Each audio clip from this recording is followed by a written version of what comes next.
Ika-132 kabanata. Panginoon, alalahanin mo para kay David ang lahat niyang kadalamhatian, kung paanong sumumpa siya sa Panginoon at nanata sa makapangyarihan ni Jacob. Tunay na hindi ako papasok sa tabernakulo ng aking bahay, ni sasampaman sa aking higaan. Hindi ako magbibigay ng pagkakatulog sa aking mga mata, o magpapaidlip man sa aking mga talukap mata, hanggang sa ako'y makasumpong ng dakong ukol sa Panginoon, ng tabernakulo ukol sa pakapangyarihan ni Jacob.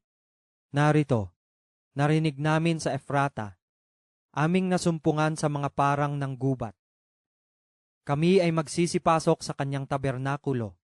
Kami ay magsisisamba sa harap ng kanyang tungtungan.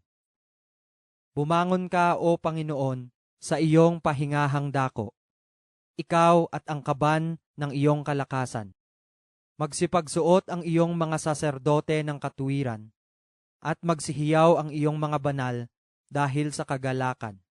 Dahil sa iyong lingkod na kay David, huwag mong ipihit ang mukha ng iyong pinahiran ng langis.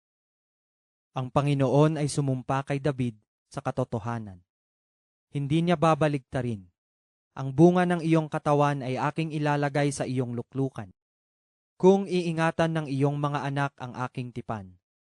At ang aking patotoo na aking ituturo, magsisiupo naman ang kanilang mga anak sa iyong luklukan magpakailanman. Sapagkat pinili ng Panginoon ang Siyon, kanyang ninasa na pinakatahanan niya. Ito'y aking pahingahang dako magpakailanman. Dito ako tatahan, sapagkat aking ninasa.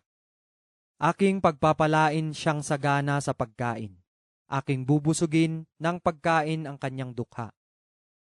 Ang kanya namang mga saserdote ay susuotan ko ng kaligtasan, at ang kanyang mga banal ay magsisihiyaw ng malakas sa kagalakan.